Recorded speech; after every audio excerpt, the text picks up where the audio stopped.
and what they are all about. Are they always obligatory? Thank you, Joy. Well, Joy, first of all, I'm going to give you the whole list. And second of all, the Episcopal conferences, so like the United States Conference of Catholic Bishops, out of this list can choose the holy days of obligation for its people. So you're saying to us there's a standard Right. number, and then we could be dispensed Right. from that. And so let's do the whole list first of all. Okay. So first of all, we start with January 1st, Mary, Mother of God, and this is a feast that centers in on the maternity of Mary, that as the Mother of God, Theotokos, as we say in Greek, she gave the human flesh to the second word of the Blessed Trinity. In that one divine person, the second person, you have the divine nature and human nature, and we call that the hypostatic union. Mm-hmm. And so Mary then can be called the Mother of God because of that union, Yes. and she gave the human flesh, the human nature to Jesus. So that's celebrated on January 1st. On January 6th is the Feast of the Epiphany, in which we commemorate the three kings or the three wise men who went to Bethlehem and visited Christ and brought the gifts of frankincense, myrrh, and gold. And in the United States, this holy day has been transferred to the Sunday closest to January 6th. But in Rome and Italy and other Latin American countries and Romance countries, the January 6th is still the day for the Epiphany. So it could be during the week, and that would be a holiday and a holy day for them. For us, it's on a Sunday in the United States. Okay. Then the next feast would be the feast, the solemnity of Saint Joseph. Now, Saint Joseph is the universal patron saint of the Church, and Blessed John the 23rd inserted him into the Roman canon. In the United States, this is March 19th. It's not a holy day of obligation for us, but I think in Canada he is a holy day of obligation for them. It's also interesting to know that St. Joseph's Day in Italy is actually Father's Day, because he is the foster father of our blessed Savior. That would make sense, yes. Then following that, you would have, after Easter, you have 40 days after Easter is Ascension Thursday, in which Christ ascended into heaven.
all they hear. Somebody's going to come running to our aid because that's all they hear on the feed.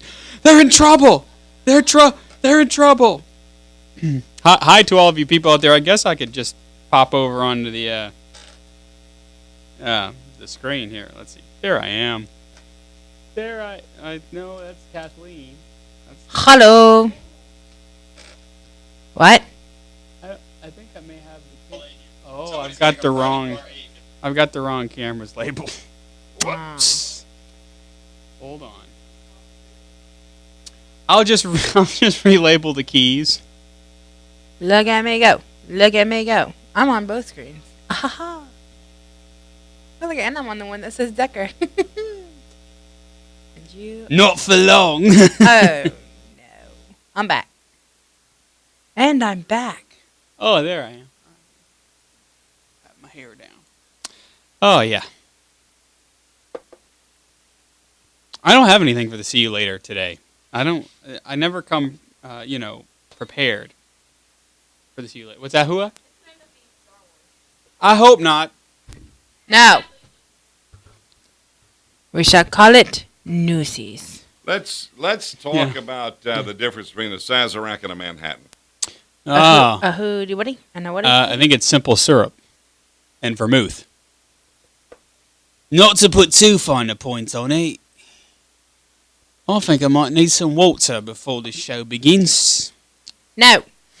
Hey man, Father Ryan. Father Ryan, are you there? Yeah. There he is. In fact, you can see him putting his tab in right now, America. There he is. I'm mussing my hair. Yeah, I like Father Ryan's hair mussing technique is time honored. When I go to the barber, he goes, "What do you want to do?" And I say every time, I said exactly the same thing we always do. I say, "I want to be able to do this," and it's done. He goes, "Okay." He's got a big bald spot on the back. I know. Okay. Hey, no kidding. He's a Yankee. He's from Michigan. His name's Bill. It's always the same thing. His name's always their name's always Bill, isn't it? It's always Bill. He's a Yooper, Upper Peninsula guy. Oh, A Youper. He's a Yooper. Yuns. Super Youper. Yep, the Yoopers. There is a bit of a storm brewing out, so Indeed, that is a storm. you'll need. It was a dark and stormy night. We name it. These guys. Name whatever you want. It's just a little bit of a storm. It should be passing any moment. Sorry, I turned that down, Father. That's okay. There we are. We're official now. Oh, good. We actually have interstitials this time. Yeah. I felt terrible about the last one. I felt terrible about those interstitials. Positively gave me a stomachache. I went all peaky from too much interstitial. Electric. From too much industrial electric. The lack of no. interstitial. Yeah, just You were positively peaky. patio only.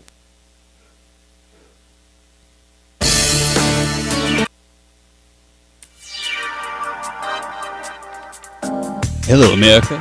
We're going to have us a show. Oh, yeah. We had a 240. We had to have the pudding.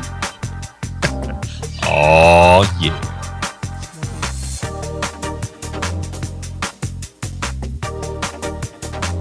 Nine seconds left, y'all. Do the Call countdown. 2, 1, 0. You're being kidnapped by the Light FM. And we're back. You've been abducted against your will By the Light FM. by the Groove 682. 682, eh? Do you? Are you in the trunk Yeah. of someone's car right now? Does it lack that release switch? Well, then enjoy the music. You're being kidnapped by the Groove. 680 AM. Oh, yeah. Coming to you from Marvin's backyard. Also in That New shed Jersey. That looks like there's a garage, but there isn't. You might wonder if there's something strange up. Well, it's called radio. 1. Nicely done. Golf clap. Yeah, you know. Oh, Dr. Pepper Pearson says that he's married to a Yooper. Youpers. You betcha for sure. Okay, yeah. Birth of Christ. What? Who? So Might that's just even network. suggest a little, We had a network devotional moment. practice. Yes. And that's what we like to call a network moment. Let me type in. Just checking to see if it's still there. Try and get I it. got to put my deets in the chat. Yeah, put the deets. There's my Put deets. your deets. Please in put Duck, your duck. deets. Put your deets. Put your deets in the chat. Okay. Okay, you actually. My new associate Normal size, pastor right? is actually What? very, very. Or the new guy who's coming as my assistant priest is from the India, but his accent is very, very unnoticeable. He's extremely good in English. Wait, we need to document this right now. My head is looking abnormally small today. Yeah. I can't tell. Be right there. And I'm- no, you stay right there. Don't you come in here. Don't you come in here with that. Well, All You that leave my head nonsense size and alone. chicanery. well, we may need to adjust. Churlish. I feel very flattering today. Don't make my big head. Churlish. no, we just need to bring you down. What's wrong with me? To the Light FM. Well, I don't want to call me a big head either. It's the groove. Story of my life. Story Oh, of yeah. my life. You gonna zoom in on me? Yeah. Oh man! Just a little. Look at See? it grow. Look at it grow. Girl, that don't make no sense. Oh man! Still bigger. Father Chris, there's a long list there on number 5. So you'll have to be careful that it doesn't take too long for us to do. Oh, on number 5. Is that the Latin one? That's fine. Yeah, 12 words. You got 12 words to work with. That's a lot. Mine's the one that I always look like Dabba dabba dabba dabba dabba dabba doo. That's right. You have to adjust the vertical. I appreciate you, Jeff. It's like that when you're flying alien space technology. That's right. That's right. Somebody put that thing upside down. You're welcome. Oh, you're welcome. Oops. What oops? But without the oops. Some idiot put that thing up. It's okay. It's all right. Here we go. What?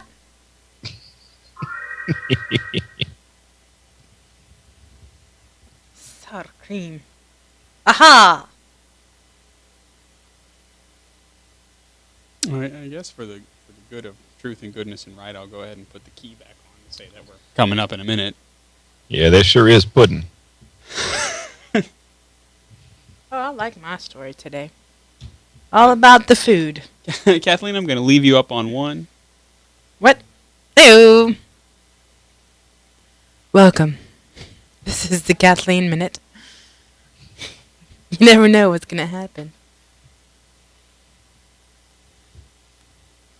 We ought to just do a show one time. We just plug you in and you just go for the full hour. Me? Yeah. Yeah. We can I talk did it about all once. It was kinds of horrific. stuff. I used to have to do. Well, sometimes I used to have to do it when we did our youth show. Hi. There were several other people on the show, but it ended up just being just me. Yeah. The fuse slenderize. Whoa. What you wooing? The Deca post is complicated. I thought I was in some kind of crazy, I don't know, program or something. His pick of the week? Yeah. Oh. That's- I was expecting a blog and I got not a blog. Whoa. It's lots of things moving up in here. You see, it's all that animations. I don't even know what they're doing. Straight ahead and pose to pose. Groove FM. Slow in and... Okay, I'm just going to stop. Follow it.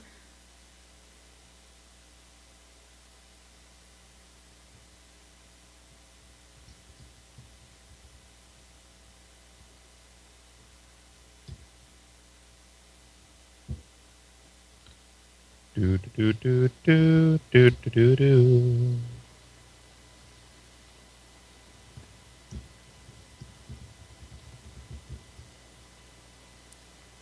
Do do do do do do do do do do do do.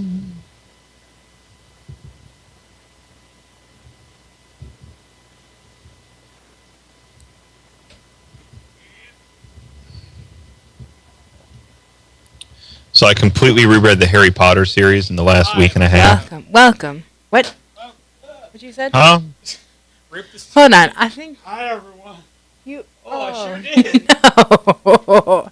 What'd you do? You're like a bull. Don't. What are you doing? Zoom in or ahead some Okay, more. Thank you.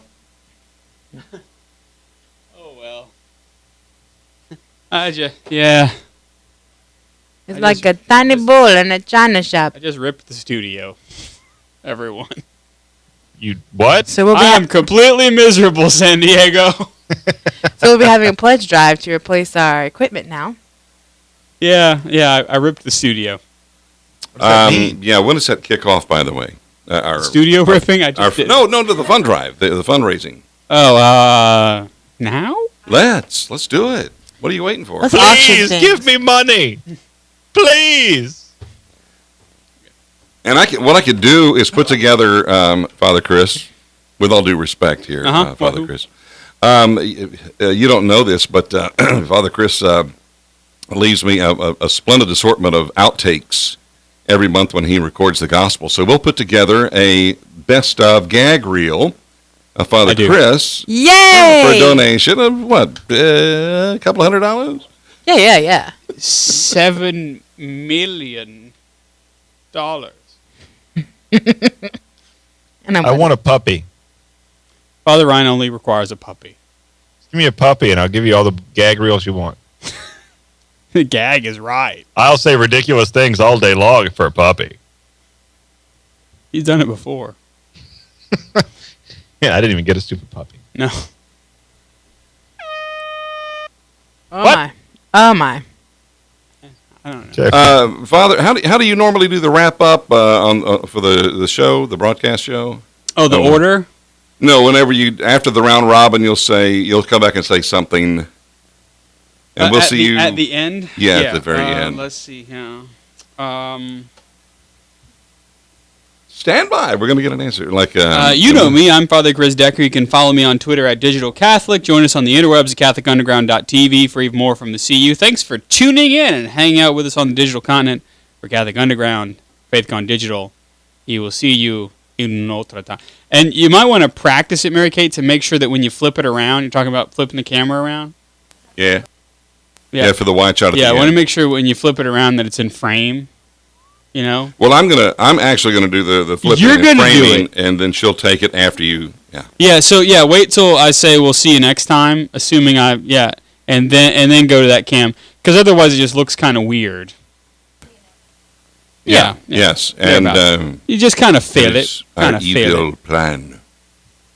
We at least have a plan. it. We do have a plan. This is perhaps the first time there's a plan, but we do in fact have it Hokey dokey. because it looked good. It did. I didn't actually see the closing shot. It actually looks pretty good. I didn't watch the whole thing. I should have. Hey, I don't. Yeah, you know.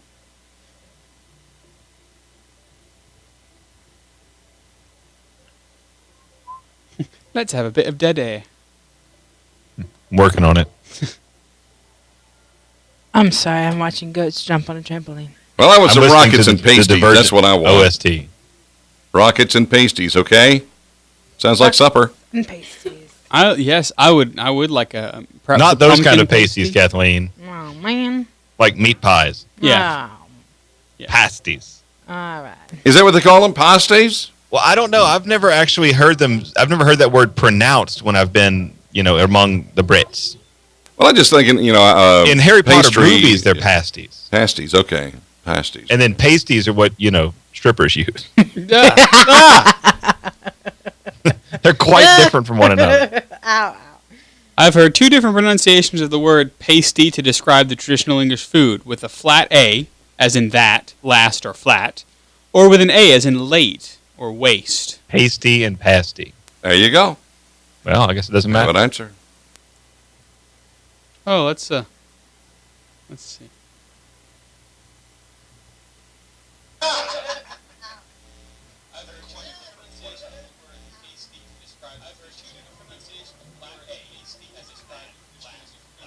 Excuse me.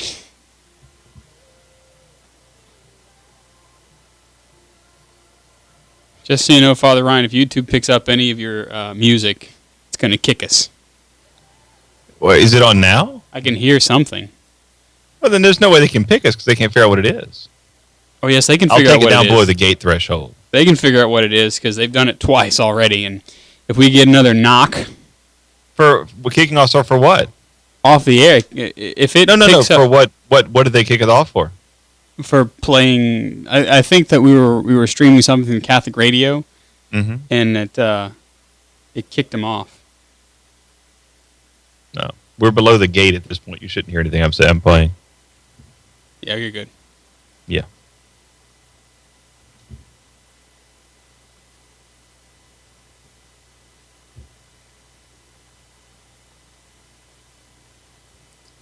You know, Ellie Goulding has an album called Halcyon Days. Those were the Halcyon days. Yeah. It's almost hot enough to read Brideshead Revisited. Excited. That's right. You need to have like some sort of a sugary, minty beverage. Julep.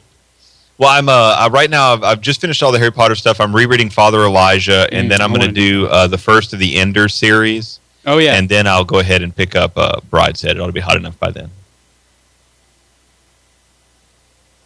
So I'll probably start early next week. Yes, I myself was thinking about restarting Father Elijah again. Of course, I left my Kindle at the hotel. Oh, What? yikes. But true story, I called him and I said, actually, a little birdie told me, leave a tip for the housekeeper. I said, okay, so I had about $6, So I put that in a little note saying thanks for your service, So I called and she said, housekeeping. I said I left. This is my room number. I left. She says like a tablet. I said yeah, like a tablet. She says we got it. I said really? I said what's the best way for me to get it? She goes well, I'll just wrap it up and mail it to you. I said oh, go for it. Thank you. Isn't that I was something? quite surprised. Quite surprised. Maybe she's was listening to the Groove 680 and she's just feeling like, Did you lose your tablet PC? Did you leave housekeeping a little something? Well, we'll send it back to you. COD. Well, that's better than nothing. You're listening to 680, The Groove.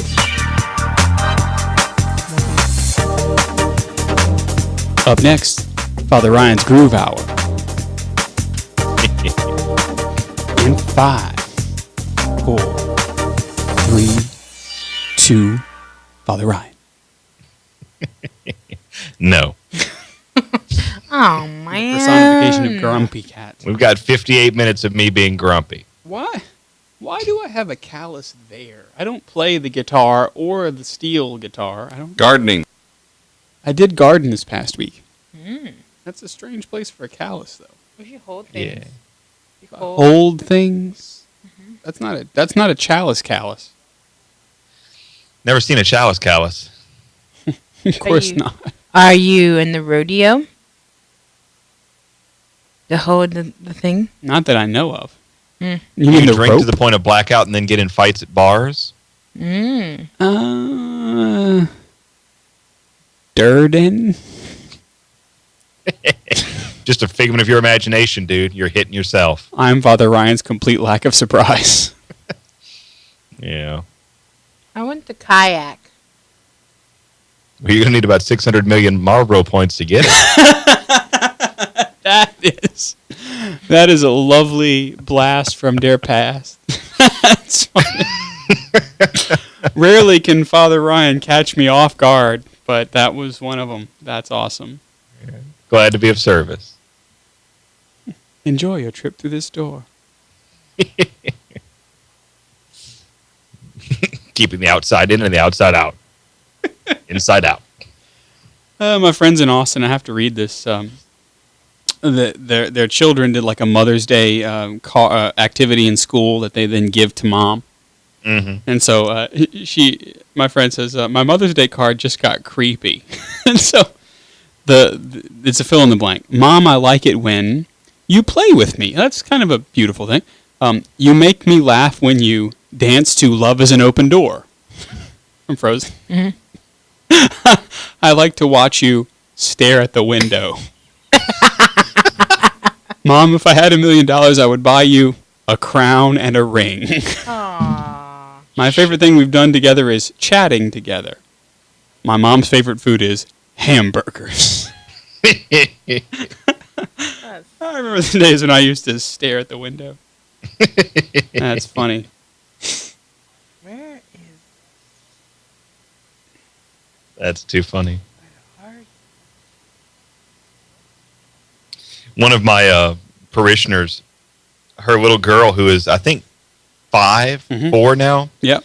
grabbed her iPad. She didn't know it. She was sleeping and decided to turn on the video recorder and recorded herself singing Let It Go, the entire thing.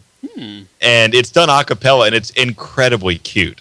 And, it's just kind of one of these things where, it's a reality now for 4 and 5-year-olds. That's just what it is. And so it's such a weird thing. It's the way of things now. Indeed it is. We're in a post-frozen world.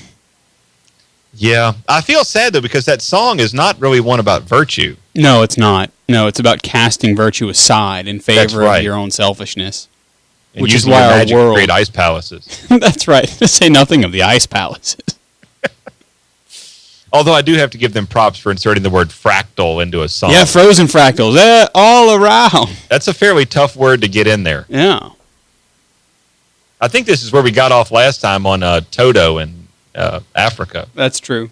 We got sidetracked. Olympus and all that. Yeah. Anyway, I guess we should pray because it's 6:56. Oh yeah, go ahead. In the name of the Father, the Son, and the Holy Spirit, amen.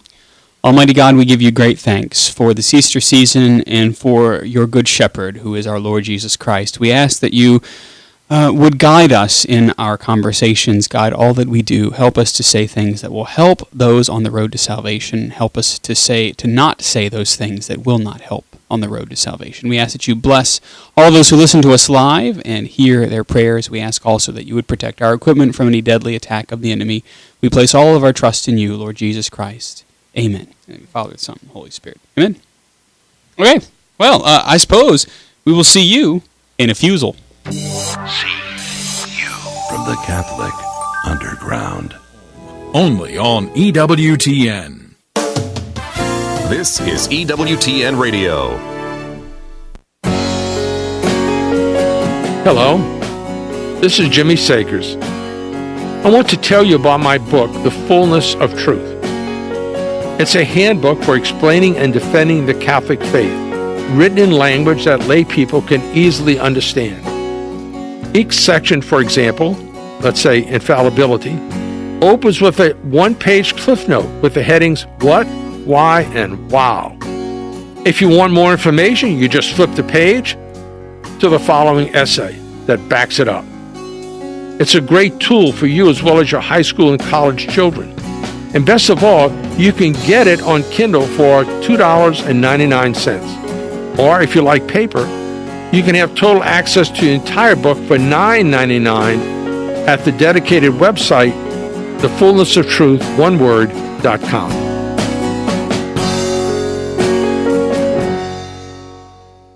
Catholic Community Radio is listener-supported and dedicated to spreading the truth of the Catholic faith right here in southeastern Louisiana. We rely on the generosity of our listeners, so please consider a financial gift. Log on to CatholicCommunityRadio.org.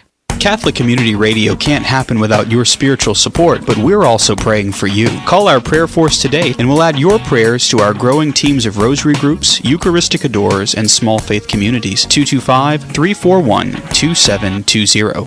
For 2,000 years, we've helped the poor and comforted the sick. We've educated generations of children, developed the scientific method and college system.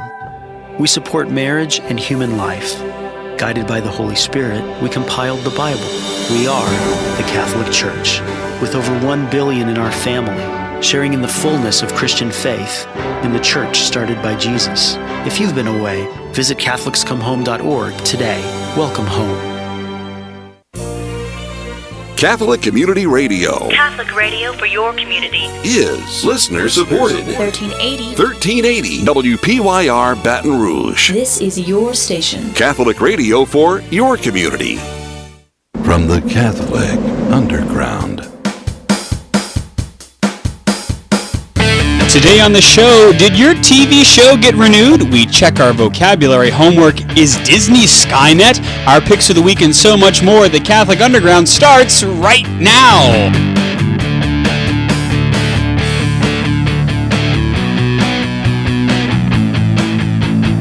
Alrighty. It's time for the Catholic Underground. We're your weekly Catholic guide to the digital continent. It's episode number 264. I am Father Chris Decker.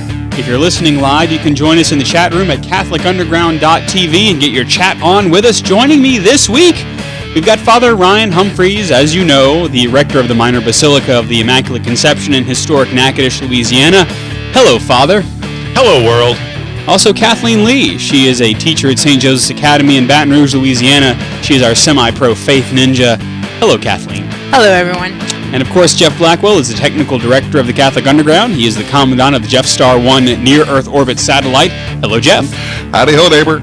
And of course, Mary Kate Taylor is our disembodied video director from the live stream, and we forgot to turn her mic on. So you can see all of her handiwork. We just can't hear her. Totally my fault. No, it's my fault. Okay. So there. Yeah. Well, the list has finally come down from on high, and we know which television shows have been renewed and which ones have been canceled. And there are some surprising ones on the list. You might ask yourself, well, this is the Catholic Underground. Why do we care about such things? Well, it's actually because we are, in fact, a show that mixes a little bit of what's happening in your world with our Catholic faith. And you know, Kathleen, Catholics actually do watch television. What? I know. I thought I was the only one. No, sadly no. Father Ryan watches a good deal of television when he's on his treadmill, don't you, Father? Yeah, when I'm on the treadmill, I really like to. I've been reading a lot more since Lent, but I do like to catch some TV when I can. You mean to tell me that you actually carried over some of your Lenten practices into Easter? I know it's shocking, isn't it? And I don't think it's going to last much longer. But you know, it's been about 4 weeks, and I'm continuing my reading, and I'm woefully behind on shows. But this is the time of year where I decide whether I need to catch up on half a season of the Tomorrow People. Yeah. When, you know, if the show's not going to go any further, right, do I really want to get into it more, you know? Yeah, in fact, the Tomorrow People was one of the ones that was axed. No. Yeah, and I was actually... Viciously. Too soon, before its time. Because the Tomorrow People, I was actually a fan of the Tomorrow People whenever it was... I didn't ever watch the British series. There was an old British series, I think, from the 80s. But there was a show on Nickelodeon that was the Tomorrow People that had the same kind of premise. And whenever I was growing up, back when I was a youngster in middle school, I watched the Tomorrow People. And so I was really interested to see this reboot. And I was starting to get into it. In fact, I'd caught up. And, well, now we're not going to know what happens. And there are a couple of other ones, Father. Are there any of the other ones that you watched that were notable, that were axed from the list? The only one that I really enjoyed that was cut, and I knew it was just a matter of time, is The Neighbors. That was an awesome show. It's just so weird. It's a concept show. You know, they kind of call them high concept shows. Yeah. And it's a weird show. There's no doubt. It lasted, 4 seasons? It lasted 2 seasons. 2 seasons. Oh. Yeah. Well. And you didn't, you know, it's not like it ended on a cliffhanger or anything, and there wasn't really great arcs to the show. It was just weird, quirky, exactly what you'd expect, something akin to like the Coneheads kind of thing. Yeah. And it had a great kind of chemistry among completely ridiculous New Jerseyites. It was a good show, and I'm sorry to see it go. That's right. What was now all the aliens? They come from whatever their planet is. I can't remember. But they choose unassuming names. Well, they say we're going to choose. They choose unassuming bodies, but the names are what they consider to be the perfect human specimen. So, that's right. You know, so his name is Larry Bird, and his wife's name is Jacqueline Joyner Kersey, and their kids are Reggie Jackson. Yeah. You know, and all these kind of things, and it's insanely, comically ridiculous. My favorite episode of that show is actually when they thought Halloween was the invasion. And so every Halloween they would prepare to be invaded by little tiny kids. You know, and they would lock all the gates and hide inside and cry. I myself really enjoyed The Neighbors. I haven't caught up with it, but I guess I have some time now to do so. You really do. That's right.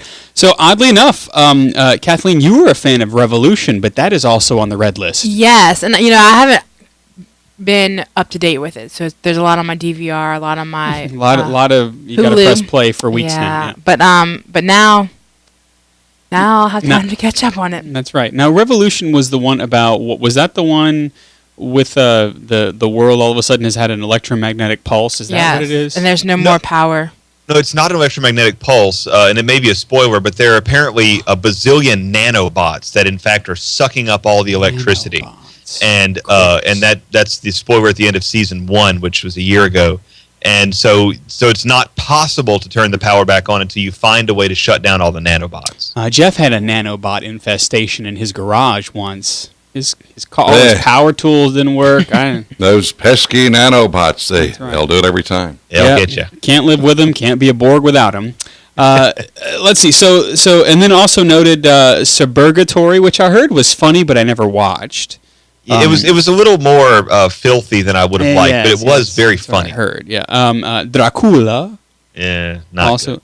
Enlisted. I don't know what that's about. That was the one about the military group in Florida, the rear detachment of a bunch of zany soldiers that were just. It was a funny show that was actually very patriotic and very very pro military, and I'm not surprised it didn't make it. And then of course the Michael J. Fox show, his reintroduction back into network TV post Parkinson's diagnosis. Yeah, it was kind of dull. Yeah, and that's what I hear, is that it was kind of a dull show. Yeah. It had really nothing to do with Michael J. Fox's ability to act and everything to do with the premise of the program. But there were shows on the green list. Surprisingly, I was really surprised to see Marvel's Agents of S.H.I.E.L.D. back on the green list. I guess maybe having the Captain America, the Winter Soldier tie-in doesn't hurt. Yeah. But I thought that this might actually be a little too high concept for folks. But actually, no, it's actually a well-done Joss Whedon show that's lasting into a second season.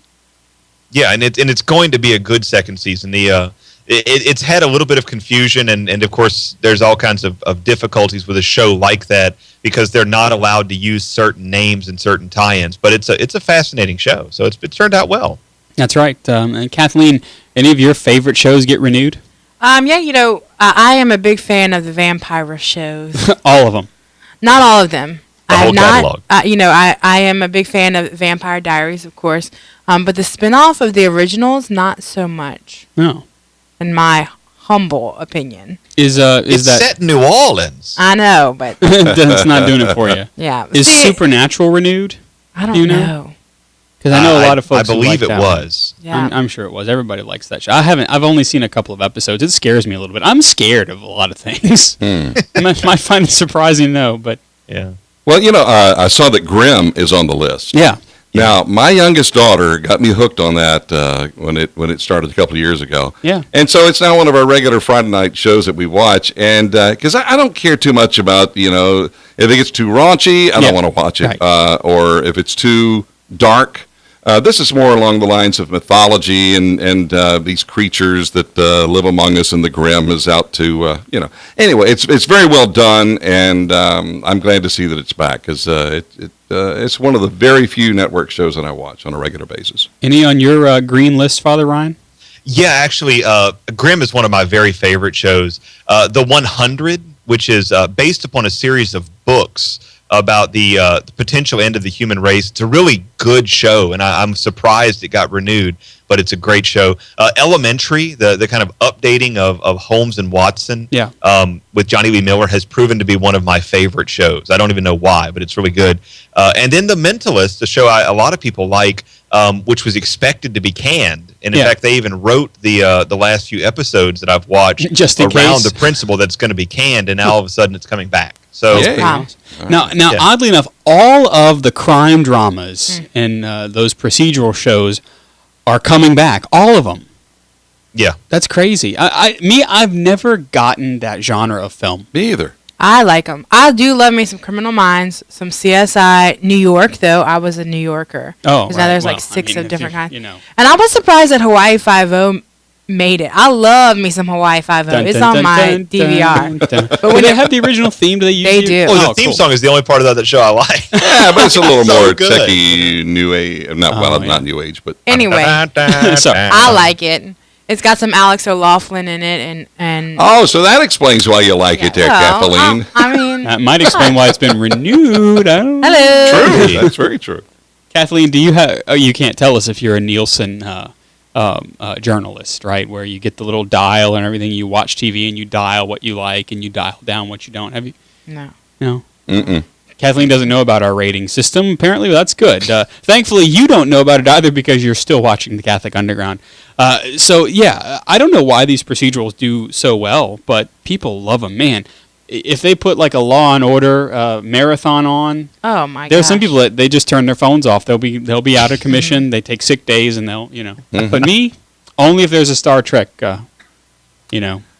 We just knew that was going to come up again. That Star There Trek it is. thing. Well, every actually, week. the cool thing is on BBC America, when I finish my long mass schedule on Saturday, they usually show Star Trek: The Next Generation in the evening. Just time. for you. There Just you for go. me until Top Gear comes on, and I can only take so much Top Oh, Gear. I Right. love me some British Top Gear.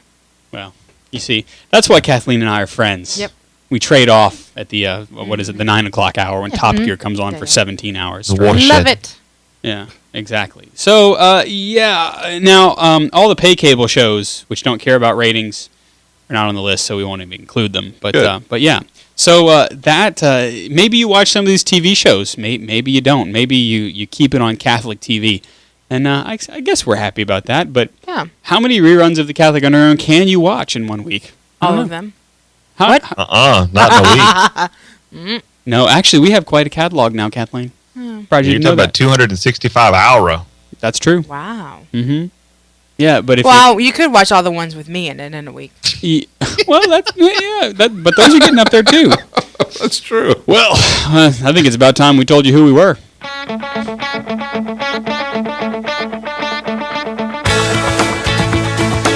Thou art listening to the Catholic Underground. We are online at catholicunderground.tv, and you can always go to our website at catholicunderground.com to get information on who we are and what we do. I am Father Chris Decker. Joining us via Skype, Father Ryan Humphreys. We've got Jeff Blackwell, Kathleen Lee, and the unseen but always felt Mary Kate Taylor. She's always there inside each one of our hearts. Our picks of the week are coming up a little bit later, but first, Disney has invented swarming robots that are just about ready to begin taking over the world. Well, almost. Father, this is, if you've seen the YouTube video, it's really, really awesome. It is. It in an effort to bring animation off the screen and onto the wall or the ceiling or really any part of a theme park ride, Disney has invented what they're calling pixel bots. And this is the work of the Imagineers. And so as the name implies, each robot effectively makes up a pixel in a live animation, just like if there's a live video screen. Yeah. And so the little square has two small magnetic wheels that allow it to simultaneously attach itself to a wall or any flat surface, but also to move the thing around. And it uses kind of that same technology that is in the what am I thinking of, the little cart doodad, Segway, the little Segway device. And so internal LCDs allow for hundreds of colors, and a highly complex computer keeps the whole thing kind of working so nobody bounces off of each other. The good news is that the bots are not autonomous. Yet. So they're not ready to create SkyNet right away. But first, they're going to spend years being underappreciated on the wall of a Disney theme ride, which will, of course, inspire them to become hateful, angry, and then, of course, build SkyNet at some point in the future. But until then, it's really, really cool. That's right. You thought you had a problem with nanobots. Wait until these little suckers start coming after you. They're extremely cute. You know, in my pick of the week, we'll see a little bit why. But you watch the video of these little pixels that are kind of rolling around, and they actually have algorithms built in so that if one of them gets separated, like say a child comes and picks one of them up and then takes him away, well, all of the pixels that are rolling around making this picture will fill in to actually try and complete the program, complete the picture. Wow. And then if the child sets down the little pixel again, it tries to roll back over to where it was, and they make room for it. It's just so weird. And so you're thinking, that is the cutest thing. Look at that little thing. So what do they do to the child, though? The child is roundly mocked. I'm just kidding. The whole image becomes a giant series of mocking words for the child to read. For old enough. That's right. That's right. If you ever want to see your child again, tell them to stop moving these pixels around. Yeah. Disney friendly though. They are. That's right. Disney friendly insults. That's right. That's right. Like Chowderhead. We think you're the dopiest of the seven dwarves. Things like that. Yeah. Anyway, so I don't know. What would we do with something like this? Is this just art for art's sake, would you say? Well, if you're asking me, I think right now it's just art for art's sake. I think it could become something fairly amazing, like as a TV news backdrop. That would be kind of neat. Yeah. And I could see it working in schools to be something truly amazing. Like I could see it really if you had a much, much larger circumstance, like an indoor stadium, where you wanted to do something much, much cooler than just have a scoreboard at the end. Like if you had it moving around the stadium or something, that could be neat. But I think this is kind of cool. And as an artist, my brain is just teeming with ideas, especially if you're talking about like coding, teaching children to code or learning coding in college, and to be able to write these large just choreographies for these little machines. It could really, really be neat. In fact, one of my friends was watching the YouTube video of these little pixels, saying, this reminds me of the opening ceremonies of the Olympics. Because you're watching it from, I guess you're looking at a wall or watching it from above, and you're seeing them all make these little patterns and things. Really, really cool. So we'll put a link to it in the show notes, and I might be able to finagle getting a video of it up on the video feed if you're watching the video podcast version of our show. Well, we move from these quirky little pre-SkyNet devices to a little bit more quirky. Any cook worth his salt, which, Kathleen, as you know, originally worth his salt was an allusion to the fact that Roman soldiers got paid in salt, from hence we get the word salary. But any cook worth his or her salt will need to know the differences between American and international cooking vocabulary. Yes. And this is a big deal. Yes. And, for those of you who are culinary experts, while I'm traveling. not. Father Ryan is. Oh, no, I'm not either. I'm like, put the green stuff in the... Yeah. thing. And for those of us who travel, especially to the UK, you might want to know some of this lingo. So I'll go over a few of them. And actually, when you're in Europe, in a non-English speaking country, almost always if there's a translation of a menu, it's not in American English, it's in the Queen's English. English. Right. It's the Queen. So if you put arugula in your salad... And who doesn't? Spicy? Me. Tasty? You don't like arugula? I don't like salad, so what? Anyway. There's the rub. So we know it as arugula, but in the United Kingdom and Australia, they call it rocket. Everywhere it's known as rocket, a rocket salad. They get sassy. I like that a lot. For those of you who enjoy the rutabaga, also not one of my faves, is sometimes referred to as swede, but also called turnip or neep in some parts of the United Kingdom. And so if you want some neep in your salad. Actually, yeah, Father Ryan was known as Swede whenever he was in high school. Oh, wow. Because I was tall, blonde, and had blue eyes. That's not true. Well, there you go. Kosher salt in the United States. Sorry. Sorry, keep going. Kosher salt in the United States is known as flake salt. In Great It never shows up on time. And in the United States and Canada, we know them as cookies. Yep. This is on my list, on my grocery list.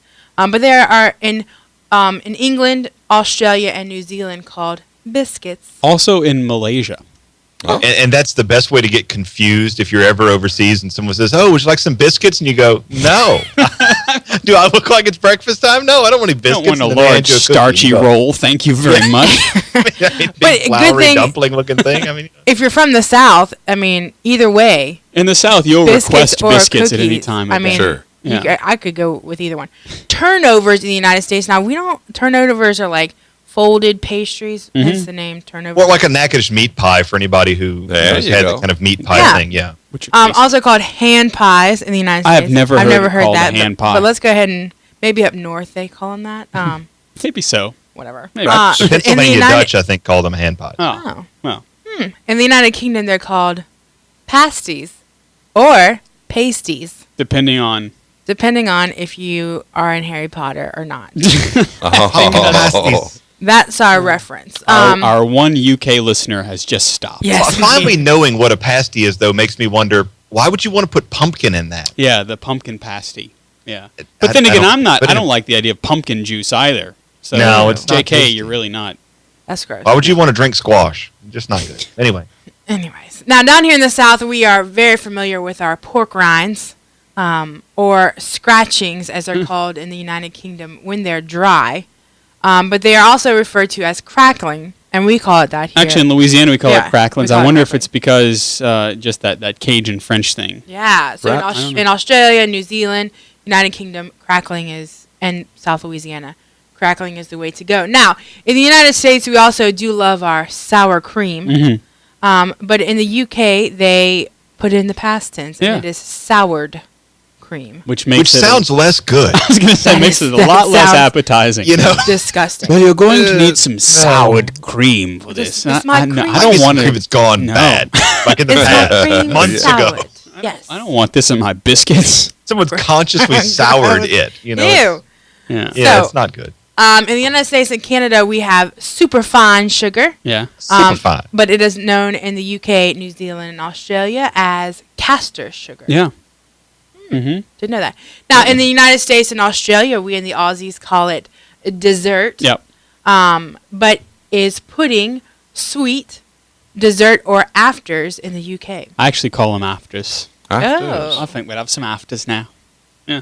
I Now, like it. I do like the idea of the sweet because when we're in Italy, of course, you know, you get done with the meal and you go, "E dulce?" Yeah. A little sweet, you know? See. Yeah, yeah. So that's but this is one of those things too. When I'm reading Harry Potter and you talk about pudding all the time, and you go, "Good God, how much pudding can these people eat?" But it's a completely That's a lot of generic pudding. term that means absolutely anything that you would eat at the end of the meal, sweet or savory. Anything from the trolley, we'll have the lot of pudding. We had the 2 pounds $240 worth, We had to have the pudding. And then, approximately 7 galleons. Finally, Yeah. So if you broil something in the United States, I don't know a lot of people who broil things, but it's that I broil under drawer on your oven. On your oven, yeah, it's a broiler. We used to make grilled cheese in that. Oh, that's clever. But then you Yeah. have to turn it over. No, you just make a sandwich and. Oh, I see. Okay. I see. Okay. It's called in Smart. Australia and the UK. They call it grilling. Mhm. And grilling in the United States, something, shout out to my dad, he is the grill master, is barbecuing in Australia. I think that's like a presidential office now, the Grill Master General. The grill master general. Yeah. I think my dad should run. I think it's an appointed position. So these are things that if you are going overseas, just look, print out this little list, Mhm. bring it with you, because That's right. you do not want to be asking for soured creams on your biscuits with your rutabagas. It's going to be bad. It's just going to be bad. That's right. They're going to call you a flake salt. Yeah. If that happens. So we hope that was Pudding. completely uselessly useful information, which is the kind you come to expect from the Catholic Underground. So You're welcome. Yeah, moving into slightly more useful information, Wi-Fi security company Dropcam has upped their game. Now, these Dropcams are really cool. I don't have one, but I've been following a couple of folks that use a Dropcam, and it really is a robust little camera for surveillance. And so they're getting better, Jeff. Yeah. And I didn't know anything about it until I saw the show notes today. And there's a little video in the link in the show notes, which you can find at where? CatholicUnderground.com? Yeah, as always, whenever you want the show notes, you just look for our most recent show. So and there they are. This is pretty incredible. And well, tell us more. Yeah. Dropcam basically has two new pieces of useful tech. One is on the software side, other on the hardware side. You see, so a lot of products have these differentials in hardware and software, but most of them have to be plugged into your PC. And there's a lot of difficult math whenever you have that happening. Dropcam does all the work for you. So they're basically, you plug it into the wall and it works. But one of the things that I think is really cool is Dropcam can then do all sorts of neat things based on the data that it receives. So, for example, if Kathleen walks into my office, it can trigger an alarm or a notification. But if your cat walks by, it won't register that. And so it's doing with software, but also with hardware, some very basic facial recognition, or in the case of its little hardware thing called a Dropcam tab. Say you've got this little bitty metal piece that looks like an Apple remote. It measures movement and location and proximity. So you put it on something like the door, and DropCam knows that the door is open or the door is closed or somebody's trying to open it because it's vibrating. And so if you can imagine now the things that are standard in our iPhones, like an accelerometer, like things that are measuring constantly, we're now using them for the work of surveillance. And so you could put it on your dog, and that way DropCam would know where it is all the time. And so this is really something, because up until recently, the home security market is basically just cameras, or now kind of the new thing is an IP-based camera solution. Well, this is even bringing it a little bit farther than that. And Father Ryan, do you have a DropCam yet? No, but I've been paying, my parish has been paying through the nose for security systems, you know, kind of constant monitoring stuff. And it's largely wasted money. You buy one DropCam, you turn all that nonsense off, and you just have it send you a text message every time anybody passes into like the office space of my rectory, and then easy enough. You know, I mean, I can look at it and say, okay, something's going on. I can push the button. It brings up a live video feed. I see there's somebody shouldn't be there. I call 911 from my bedroom. You know, and so it's incredibly easy. It's $200 for the pro version, $100 for the lesser version. But you know, I mean, I'm very, very seriously considering moving to some of these.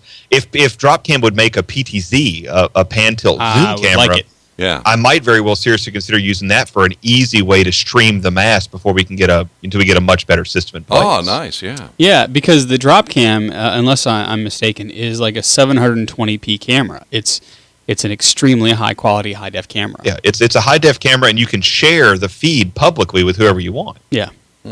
So I know the folks I were talking about that started from the very beginning was This Week in Tech. Whenever they started building their new studio, they put a DropCam in so you could follow the process.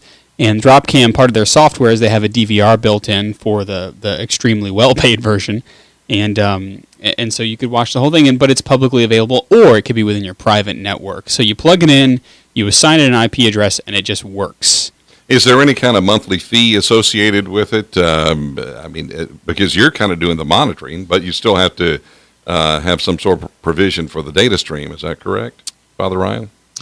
You have to pay if you want them to do the DVR part. So if you buy the DropCam or the DropCam Pro, you can have the device outright. You can watch the stream outright. But if you want to enable the data capture part of it, then you pay a fee. And I think it's one fee for as many cameras as you have. Wow. So, you know, I think it's something maybe like, even if it's $15 a month, that's still, if you have 8 or 10 cameras, that's a really, really cheap way to do some fairly high-end surveillance. Yes, it is. Yeah. And especially when now that they have this video face thing, you can have it do all sorts of triggers that will, you know, text you or call you when something goes up, or when there's any motion, or when there's just a face motion.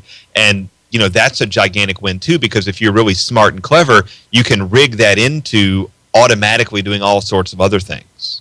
You know. Yeah, and me, I don't think in logical steps, so it would be lost on me. But Father Ryan could probably make it, you know, alert, I don't know, the British Embassy. Mm-hmm. I would have it reply a tweet to the Holy Father in Rome in Latin saying, "Hey, someone's in my house. Someone's in my house. Pray right now." Yeah. Speaking of retweeting, this is who we are. You're listening to the Catholic Underground. We are always online at catholicunderground.tv. I am Father Chris Decker with Father Ryan Humphreys via Skype. We've got Jeff Blackwell, Kathleen Lee, and Mary Kate Taylor. Our picks of the week are nigh. But first, we do what we pretty much always do. We love lists, and so we're kind of at our weekly list. We have one long list this week of 12 Latin words that shaped the faith. And so we'll try and go through them in a, you know, timely fashion. But some of these are words that maybe you hear, and we certainly hear the Englishized, the anglicized version of these quite often. And so we thought we'd go through it. Okay, so Father Ryan, grazia. Grazia. That's right. The very, which of course translated as grace, the very life of God within us, both sacramental grace and actual grace. I like to call actual grace the snow pea to the head. You know. Actual grace is the grace that God injects into a soul that needs to convert from its former ways to the ways of God. and so he kind of does that little special, right? Right, and grace, the economy of grace, is kind of where the catechism begins with the economy of grace, and the idea is that basically our entire lives as Christians is about developing within ourselves a greater capacity for grace, and then keeping ourselves from doing things that limit or rob us of grace. Sin robs us of grace. Mortal sin prevents us from receiving new grace. When we do something which is good, we receive meritorious grace.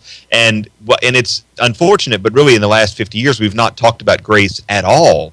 But in reality, the life in the world we live in really is a function of kind of this economy of grace. And while the bad thing would be to go to the extreme on one side and say, I got 37 indulgences today.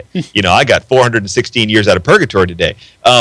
That's the kind of extreme side. But without talking about grace, without being aware that the whole point of the Christian life is to get and receive the grace that God offers, then we're kind of just wandering around saying, well, shouldn't we all be nice to one another? Yeah. And unfortunately, that's what some Christians have become. And so grace, is one of these things that we really do need to recover. It's the foundational aspect of Christianity in terms of the Christian life.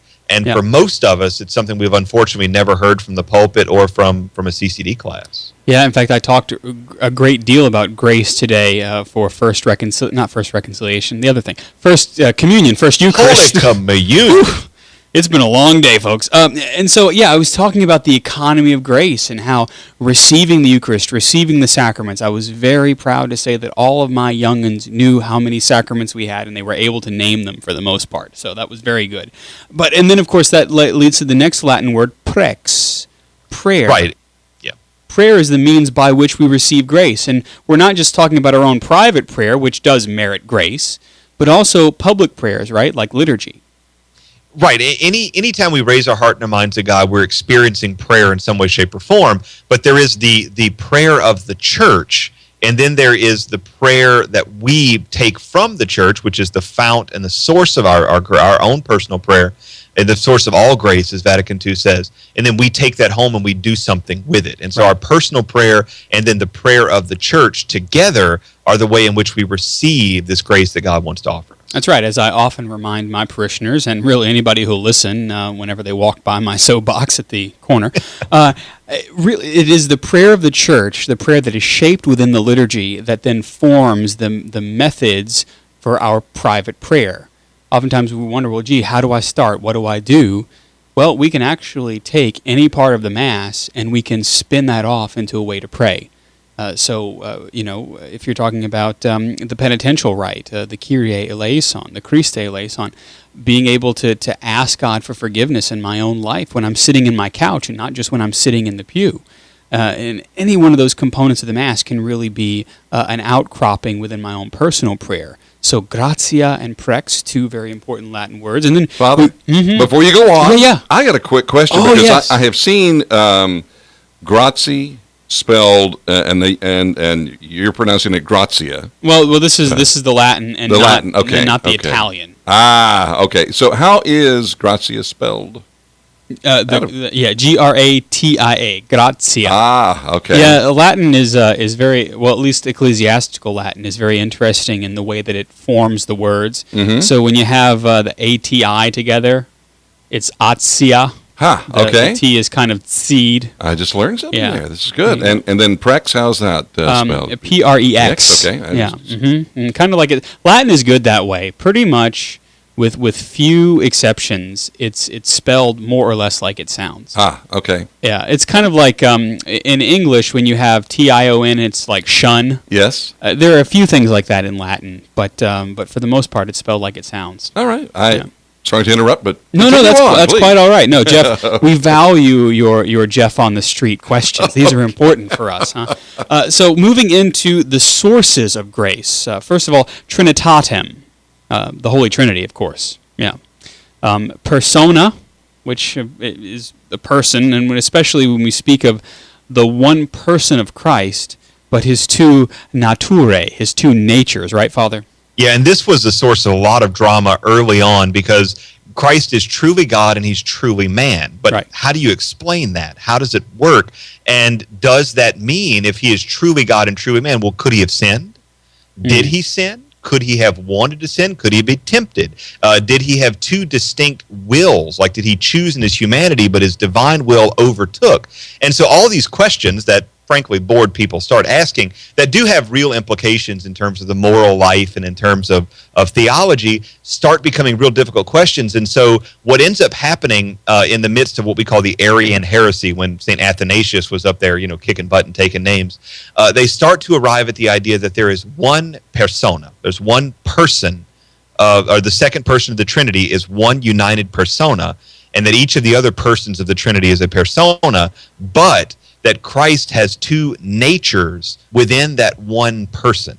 So he is truly God, he is truly man, he is entirely God, he's entirely man, and yet at the same time, he is one unified and intact person, one divine person. And so all these things get into all kinds of implications about the moral life, all sorts of implications about imitating Jesus, but it's one of these things that's hugely important because we can't really understand modern theology without understanding that unity of the two natures in the one person of Christ. And speaking of that, of course, is incarnare, to be infleshed, right? When we speak of the incarnation, this is the word that we use, the becoming flesh, the infleshing of, in this case, Jesus Christ. Right, and that's a big deal because in the Greek mind, the idea that the body was basically just a prison. That's what Plato thought. He said, our true nature is our soul, and that the body is merely a prison. And in fact, a lot of modern day Calvinist Reformed Baptists in the modern Baptist tradition would say that the body is merely flesh. It's trash. It's garbage. It's going to be thrown away. It's meaningless. It's useless. But when we go back in, we start to understand that Christ was incarnate. Right. He took flesh upon himself, not as a prison, but in order to sanctify it, in order to make it something greater than it was. Yep. And so that's a big deal, too, in terms of how important it is that we treat our bodies well and how important it is that we act and try to bring about good in the world. That's right. Without this notion of incarnation, we basically just say the world is irrelevant, throw it away, I'm just going to go off and do my own thing. Paging Dr. Gnostic. Yeah, exactly. And so then we move from these three Latin words into the means of grace. One of the first ones we say every Sunday, credo in unum Deum. I believe in one God. The credo, actually the belief system that we have, to believe opens us up to grace, right? Right, and to believe is a choice that we make, just as love is a choice that we make, and it grows within us into something greater with the grace of God. Yeah, and then missa, to be sent, right, to send. The Mass is a means of grace for us. Right, and the entire kind of mentality of the Mass is that we come to be fed, we come to the sheepfold, the beautiful old tradition of having the altar rail with a gate there. Mm-hmm. You come to the gate, not to pass through it, but to be fed, and then to go back out, to be sent out, and to bring other people to Christ, the sheep gate. It's a beautiful image. That's right. One of my favorite things in a lot of the older churches is that notion of the communion gate being a sheep gate. Because, of course, it was Good Shepherd Sunday this Sunday, and I often think about that, especially in my head. In some of those churches, there are priests that would still close the gates as the Mass would begin, and that sound of the chink of the gates closing, and then they're opened again only whenever the priest is coming out, right? Whenever they're going to do something. But this idea that we're called to Christ in the sacraments, and He is the one who feeds us. He is the one who gives us what we need for a life of grace. Substantia, substance, right? Right, and this is especially important when it comes to the sacraments and what the sacraments really are. And a lot of this, again, is theological, but the sacraments have the substance of divine grace. And so they make present, they make physical that which began as something spiritual, that is divine grace. And understanding what substance is and exactly what it means, and the nature of it, and form and matter, and the efficient cause and the final cause, and all these big things go into understanding how the sacraments work. Important. And speaking of sacraments, sacramentum, which originally was an oath, right? Right. It comes to us from a Greek mysterion, And the idea is that we are making the mystery present, not that we can understand it, but that we are choosing then to receive the mystery, that which is beyond our capacity to understand. And of course, from this we get the sacraments, and we have this combined with our philosophical understanding to come to a theological understanding of the effects the sacraments have, the nature of the sacraments, and on and on and on. That's right. And then there are 3 more on the list, Father. Shall we make our way through them? Indeed. All right. So these would be the gift received, and then the mission, the missio, to go out. So redimere, right? To buy back, to recover by ransom, to redeem, redimere. Right, and this is what Christ is offering us, the gift of redemption. That's right. Oftentimes, I think maybe in this extremely so-called tolerant culture that we have, we tend not to see Christ as Redeemer. We see him as the nice guy, but not as Redeemer, and that we are people who needed to be redeemed. Our flesh and our soul needed to be redeemed. And so Christ did that. He did that not only by being God, right, but by infleshing himself, by becoming incarnate. He redeemed the whole person, right? Yes, absolutely. Which leads us to salvare, to save. We also are people who are in need of salvation, and Christ gives that to us as a gift. And then, of course, sanctus, what we hope to be and what we sing at Mass, right? Right, the idea that we are calling on holy. This is what the angels and what the saints will sing in heaven. And of course, we want ourselves to be holy, to be set apart, to be entirely committed and sanctified for the Lord. And we want to be saints. That's right. And to do that, we must be involved within the life of the church. We need to be involved in the work of the church, certainly in the liturgy, which is the work of the people. It's the worship that we offer to God. There is, though, perhaps a notion that we've got to be employed by the church, or we have to be an extraordinary minister of something, or we've got to be doing, kind of on the other side of the communion rail. But Father, there seems to be some just new envisioning, new looking at the solution to clericalism, because this is a word that even Pope Francis has used, and it's kind of been thrown around a lot, and we tend to think of it in one way, but clericalism is not necessarily just having more of the laity involved or employed by the church, but there's something more to it. Well, right. I mean, the great challenge of clericalism has always been the idea that my vocation is better than your vocation. You know, that notion that because I'm a priest, somehow or another, I am better than you, and if you really want to be good, you need to be like me. And that's the same broken notion we have in feminism that says, this kind of un-Catholic feminism that says, I'm a man, that makes me better than you, and so if you want to be good, you need to be as man-like as you can be, rather than embracing your nature, which is to be truly feminine, which is to be Mary-like, which is to be Eve-like, and there's all kinds of great theology with it. But one of the challenges we've had in the last 50 years has been that people have decided, well, instead of going out there and doing things, if I want to really show that I love the Lord, I need to be in the sanctuary. And so we could picture St. Bob's Church in Middlesbrough, wherever. And at St. Bob's, they have lectors, and they have acolytes, and they have greeters and ushers, and all the usual stuff. Yep. And when the new family moves to town, they start to attend St. Bob's, and Joe and John and Jane Dozat get invited to the ministry fair, where they are asked to be lectors and extraordinary ministers, and they say, thanks, but no thanks. Well, at least take these free balloons.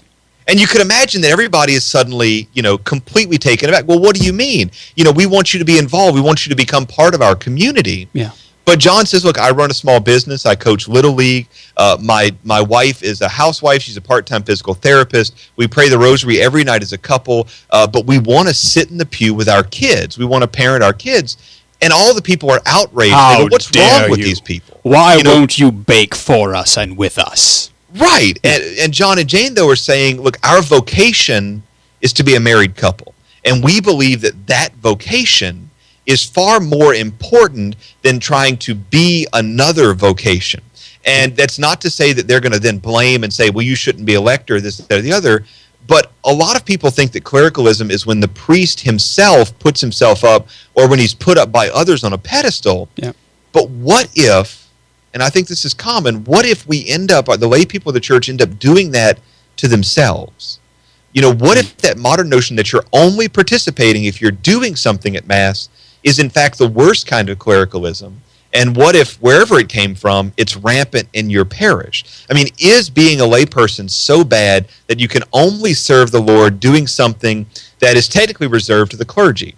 Lectoring is technically the job of the clergy. Serving the altar, distributing Holy Communion, even singing in the choir, these things were originally done by the clergy, and they're only done by the laity when there's a real need, when they can't be done by the clergy. And so I'm not in any way saying don't be a lector. I'm not saying don't join the choir. I just want to ask the question. Yeah.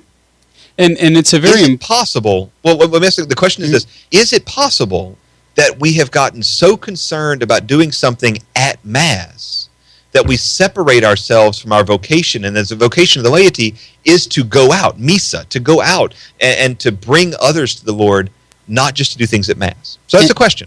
Yeah, and one of my questions that would kind of be a follow-up to it, and maybe we can discuss it a little bit, but leave it fairly open, is because I hear people talk about all the time, well, I don't know what to do after I leave Mass. I don't know what God wants me to do. And it's almost as if maybe we identify doing things at church with fulfilling our obligation to be about the things of God, when in fact it is the liturgy that's supposed to be done unto us, in a sense, right? The liturgy is God giving to us. We perform the work of prayer. We lift our minds and hearts to God together, and then God gives us the great gift of His sacraments. It's kind of like we're going into that chair in the Matrix, and we're submitting to have the rod kind of jammed in the back of our neck, and the Lord is loading into us all the stuff that we need to get through life, to do what we need daily. And I wonder sometimes if we think that the only place that we can find holiness, the only place that we can find a place where we belong, is if we're inside the four walls of the church. I don't know. Kathleen, is this kind of jiving at all? Yeah. Because we're just priests talking here. But yeah, we, as someone who, for school, for other things, has been involved in the Mass in more than one capacity, it's often those times when I don't have anything to do. When I just attend Mass, when I'm not worried about being in the choir or reading or Eucharistic ministry, that's when, it's kind of like being quiet. That's when God speaks to you the most. Mm-hmm. If you're just quiet and still, that's when you pick up on things that maybe you've been missing out on, or that you didn't even realize were, happening in the Mass. You go, oh, yeah. Mm-hmm. Finally, yeah. There have been a few times, and it's interesting because as a priest, I very rarely get the notion to go and sit in the back and be a person in the pew. But one of the great gifts within the presbyterate is being able to attend Mass in choir, which means that I'm not concelebrating, I'm not sitting as a person in the back of the pew, but I'm sitting vested in surplice and cassock, and I'm simply assisting at the liturgy as a cleric would, right? And that there's a great, and sometimes there's great merit to being able to do that. So, well, I'm not concelebrating because I've said my 2 or 3 Masses already for this weekend, but to be able to sit and to allow the liturgy to wash over me, that actually can be very, very rejuvenating, and I don't feel like I got to be doing something, because liturgy is not always about doing. Would you say, Father?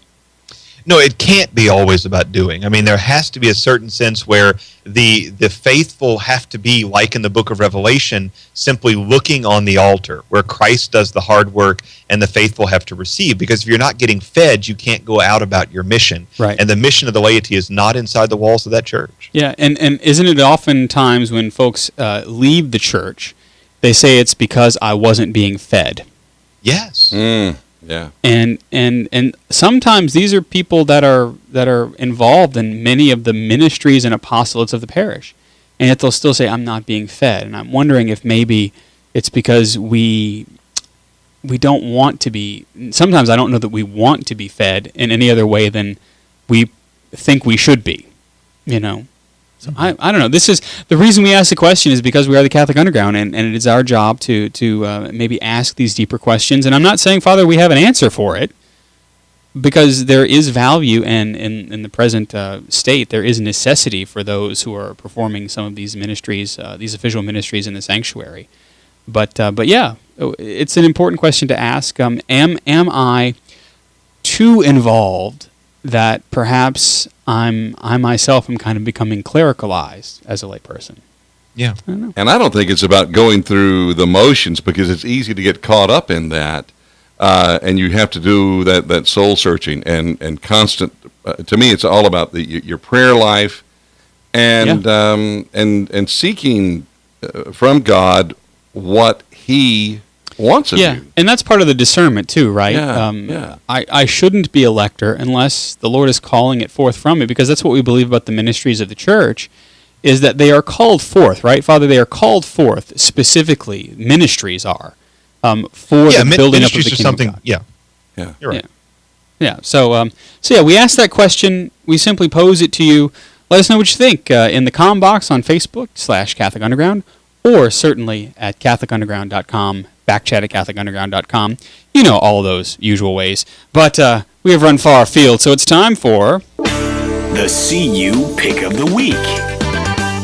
Alrighty, and for our first CU Pick of the Week, we're going to move right on through to Kathleen. You go, girl. Yes. Okay, so as a type 2 diabetic, I'm always looking for something that is sweet to drink, but not full of sugar, and I think I have found it. So for those of you who should not be drinking sugar, which is most of us, I propose to you Fuse Slenderize. Now, I brought mine with me. Oh, yeah, so if you're watching the video feed, you can Yes. see it's a rather tall bottle. Mm-hmm. It's pastel-colored. It's beautiful. It's 16.9 fluid ounces. What? So it's a lot of drink.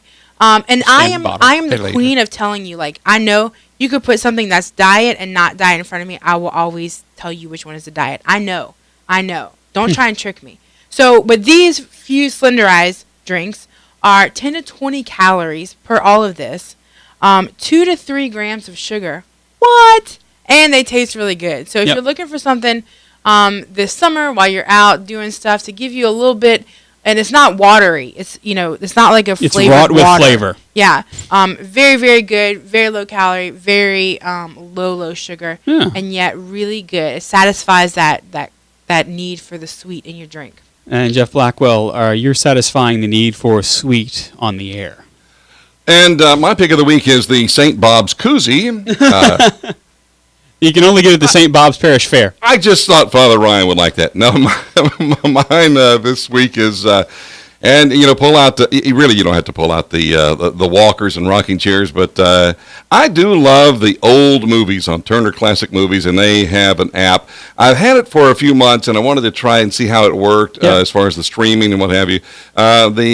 The catch is it has to be on your cable system for you to be able to get it free. I don't know if they have a subscription to Turner Classic Movies, but tcm.com is where you find it. It's terrific to be able to, like I was in a waiting room having some tires put on the truck yesterday, and I watched part of an old movie, which I really liked. And they always have a great selection of film noir, the older movies, even some more current ones. When I say current, I'm talking about not in this century, but, It was current for 1922. Yeah, well, even 1970 something, but and documentaries and what have you. So it's a great app, and it's a free app, and you can watch it on your computer on demand, or even watch the live stream.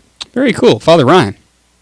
I have recently reread all the Harry Potter books just because I had a little bit of free time, and so I wanted to. I had forgotten how excellent those books were, about how very, very well they kind of grow one to the other. I still don't recommend them for little children. I wouldn't recommend them starting before they're 13, 14 years old, but the books are really entertaining, and they really do have some literary merit as you get further along. So I want to recommend those, and I also want to recommend Keurig iced beverages. If you have a Keurig machine, there's a lot of these great iced beverages. They sell tea and lemonade and things like that are delicious and easy. And so go out on your porch and bring a Keurig iced beverage and read the Harry Potter books. It's great. Did you have an iced beverage while you were reading the Harry Potter books? Most of them.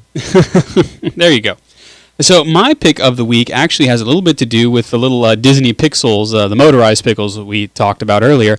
The old men of Disney, the very first animators, developed a series of 12 principles of animation, basically what you need to do to animate and animate well.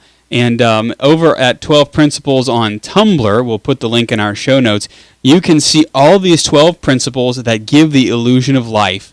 And they're animated by a nice animator, and they also are on in a digital format in a video, so you can watch them all at once. And so these are the 12 principles. If you're thinking about getting into animation, the 12 principles by the old men of Disney to give the illusion of life. And certainly, if you watch any of the Disney films and really a lot of other animation nowadays, they follow these 12 principles. So I recommend that highly. We always thank those who support us, Jeff Blackwell, don't we?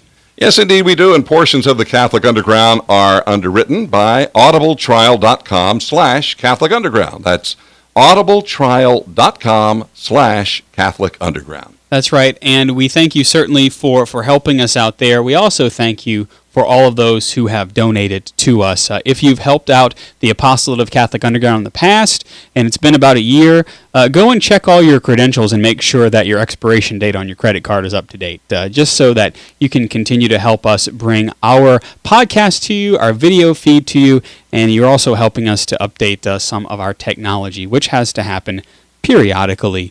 If you want the show notes that accompany this episode, you can go to CatholicUnderground.com. You can click on the latest show, and that will bring you to the show notes for this episode. So if you missed something, if you didn't know what we were talking about, head over to CatholicUnderground.com. Our show is usually posted within the first 2 or 3 days after it airs, and you can get all the stuff that we talked about. If you want to find out about our apostolate, if you want to learn ways that you can connect with us on Twitter and Facebook, you can head over to CatholicUnderground.com and find all of that information there. Father Ryan's church is truly online at minorbasilica.org. He is at Fr Humphreys on Twitter. Father Ryan, we thank you for joining us because, well, that's just part of who you are. And I receive your thanks. And do you return it? I do, with great gusto. That's very good. I would expect nothing less. You're a good man. Jeff Blackwell is the tech director for the CU. He is the ruling despot, the Blackwell Communications Group. JeffBlackwell.us is the way you can find him on the internets. And he's on Twitter, too, at Jeff Blackwellis. Thank you, Jeff. It's an honor, Father. Kathleen Lee is our faith ninja. She's still at Kathleen YABR over there on the Twitter. And Kathleen, we thank you for joining us. Anytime. Yes, well, a good thing, too. Mary Kate Taylor is an evangelist. In her spare time, she reads the catechism aloud to her stuffed animals. She really does. It's fascinating to watch, And you know me. I am merely Father Chris Decker. You can follow me on Twitter at Digital Catholic. You can join us on the interwebs at CatholicUnderground.tv for even more from the CU. There's always something going on. Thanks for tuning in and hanging out with us on the digital continent. We're CatholicUnderground.com. We're Faith Gone Digital, and I promise we will see you next time.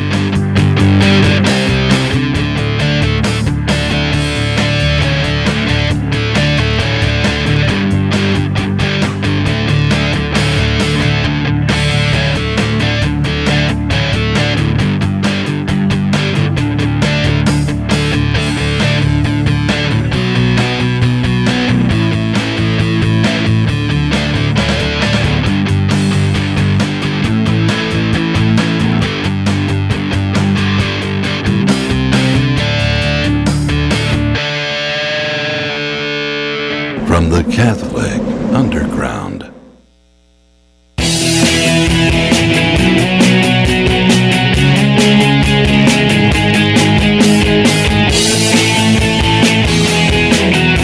Yeah, you're still here. You need a little air guitar there, Father. Well, I don't know all the chords. I only know the one. I'm Father Chris Decker. This is the See You Later, the portion of the program where we read aloud the text messages that have been sent since the beginning of the show. No, we don't do that. Kathleen Lee joins me Here I am. To this side.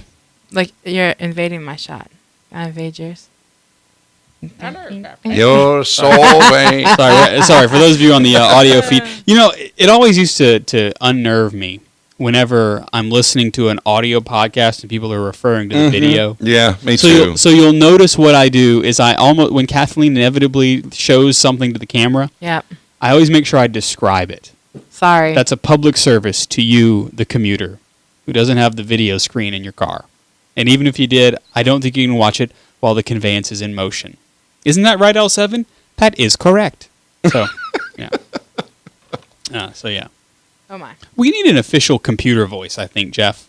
Yes, we do. You know, because Gene Roddenberry's wife, or whatever she was Majel Barrett, then she was Majel Barrett Roddenberry, then something happened. I don't think she was his wife. But she was the computer on Star Trek. Oh, we've got a Star Trek again. Oh. So I think we need like an official, is that a hired position? Or is that an intern position to become the computer voice for Catholic Underground?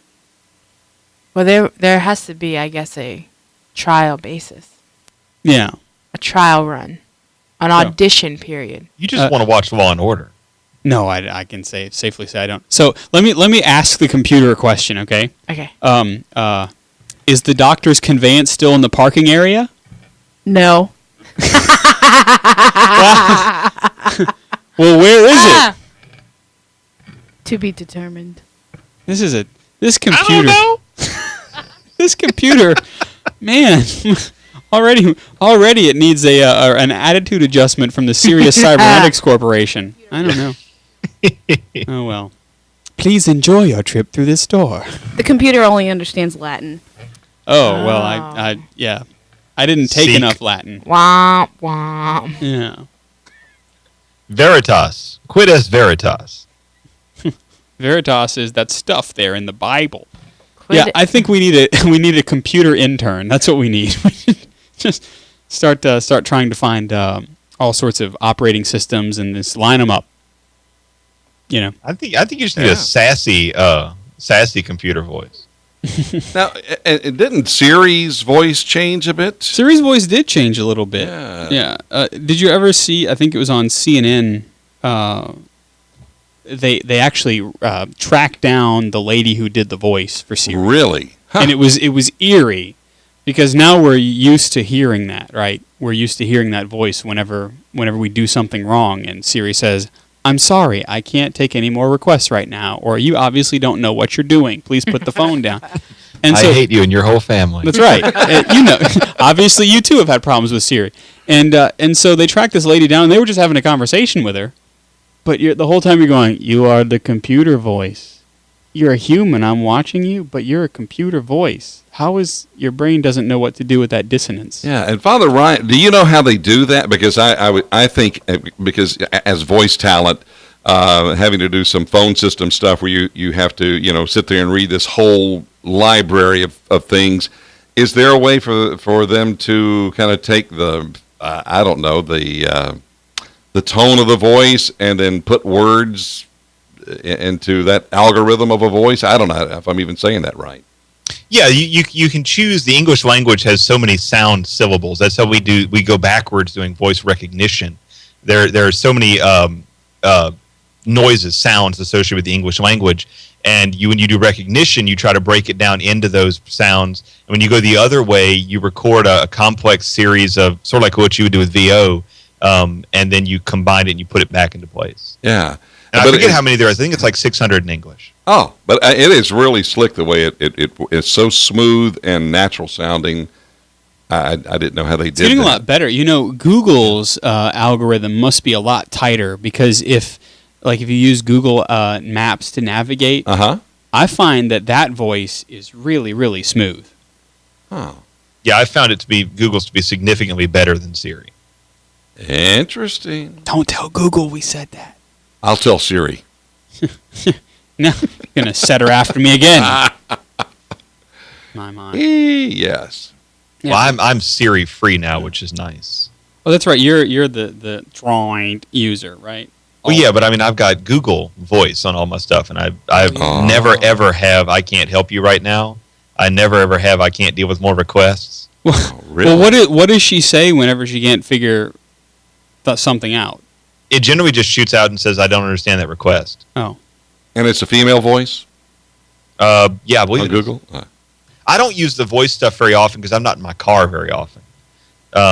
when I'm doing that, I usually am in my home or into the school or something, so I can just reach over and type it faster than I can say it. Because I use the swipe typing thing, so I can go way, way, way faster.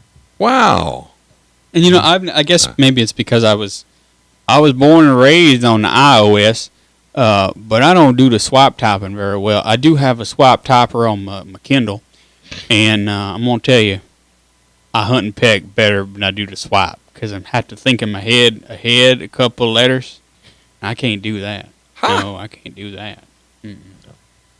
I can. Father Ryan can. I cannot. Kathleen, you only know with iOS. You got to hunt and peck yourself. Yeah. I do the pecking. Yeah. Dave Pearson in the chat room says that it's I guess that's phonemes.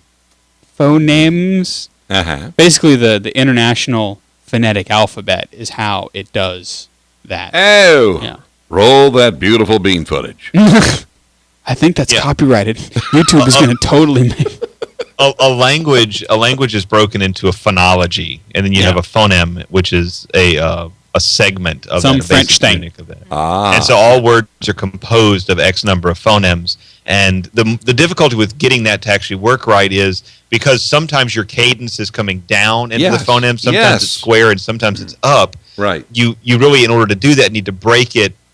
To do it ideally, you need to break it into a coming down, a going up, and to that, and then you need to be smart enough to stretch or strengthen it, or stretch or shorten that phoneme based upon the words you're in, and you need to be able to find a way to give emphasis to it within the word. And emphasis. So it's not. Sorry. It's not simple to just record the voice sounds and then stick them together. It really is a lot of complex math coming into knowing how to stretch, emphasize, and all that kind of stuff with all those different words, and to do it in a way that makes sense within a sentence, because a word can have different emphasis based on where it is in the sentence, too, in order to make it sound natural. That is absolutely fascinating. I think I'm going to have a pasty now. A pasty? You probably need one just to get through this description. No, that is absolutely mind-blowing how they do that, and it sounds so natural. Yeah. I'm just amazed. So I try to go easy on Siri because I know that there's a lot of math going on. And I mean, I can't do the swipe texting. So, I mean, imagine what Siri's got to go through. Getting, I don't know how many billions of... Siri's not a thing. She's a program. Yep. But she seems so real to me. Did you see that movie, Her? I didn't see it. No, it scared me. It scared. It's weird. Yeah, basically, this guy falls in love with his voice recognition software on his phone. Basically falls in love with Siri. And basically, he's insane. Yeah. Obviously. Yeah. However, this week in the news, national news, some guy wanted to marry his computer. Did you hear that? No. Yeah, I saw that. Yeah. I don't know. He was, and he was actually married, but some judge had to make a ruling, which was stupid because the judge didn't even know. He says, well, we can't allow, but I can't give you a reason why. So because it's an inanimate I can't do, but it's because... Oh, well, the world we got. I'm sorry, I can't accommodate any more requests right now in the court. I don't have to answer you. I'm the judge. Sit down. Shut up. No, I'm sure he didn't go to Judge Joe Brown. Go ask Judge Wapner. He probably didn't go to Isn't Judge Wapner presently dead? 90s. That's he could fine. be. Go ask him. Yeah, I think he did pass. We'll try to get him anyway. Dave said that he worked on a master's thesis on the IPA and abandoned it. Too complex even for a doctoral dissertation, really. I believe that, yeah. I guess so. I don't even want to know what you would do trying to figure out a doctoral dissertation on the India Pale Ale. Most of them are employed by one of the people doing voice recognition, whether it's Dragon, Google, or Apple. No doubt. Yeah. So yeah, now you've learned everything you need to know about the International Phonetic Alphabet. That's all part of the service that we provide here at the Catholic Underground. I don't know. I think I'm going to call it. Well, we're 8 minutes in. I feel like it's safe. Yeah. Well, fancy seeing you here at the end of our podcast. This has been the See You Later. It's usually the point where, maybe we should have some unique things that only happen on the See You Later. Let us know what you think should be the unique things that happen on the See You Later, because you're obviously listening to the end of this podcast, do so. Backchat at CatholicUnderground.com. Let us know what are some things that you want to hear that maybe wouldn't make it in the radio show. So yeah, let us know. Backchat at CatholicUnderground.com. Jeff Blackwell's over there in the Jeff Cave. We don't have a camera turned on him, so you'll just have to take our word for it. We've also got Mary Kate Taylor, who is switching the video. We thank you, Mary Kate. Kathleen Lee is right over there. Here I am. Send her. I'm Father Chris Decker. This has been the Catholic Underground. We'll see you later. And we, my friends, will see you next time.